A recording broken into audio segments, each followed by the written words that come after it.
عاد النقاش من جديد حول اللاعبين مزدوجي الجنسية، وهذه المرة بطل القصة هو رشاد فتال، المهاجم الواعد لنادي ريال مدريد كاستيا، الذي بصم على أداء ملفت خلال فترة الإعداد للموسم الكروي الجديد.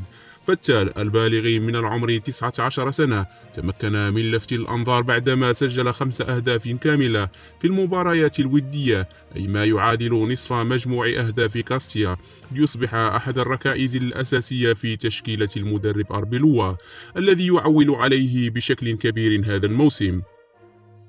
هذا التألق الكبير جعل الجامعة الملكية المغربية لكرة القدم وكذلك الاتحاد الإسباني يتحركان بسرعة لإقناع اللاعب بحمل قميص أحد المنتخبين، حيث تم إدراج اسمه في القائمتين الأوليتين المرسلتين إلى الاتحاد الدولي لكرة القدم فيفا. ويأتي هذا الصراع الكروي في وقت حساس قبل انطلاق منافسات كأس العالم لأقل من 20 سنة المزمع تنظيمها في تشيلي ما بين 27 شتنبر و19 أكتوبر المقبلين.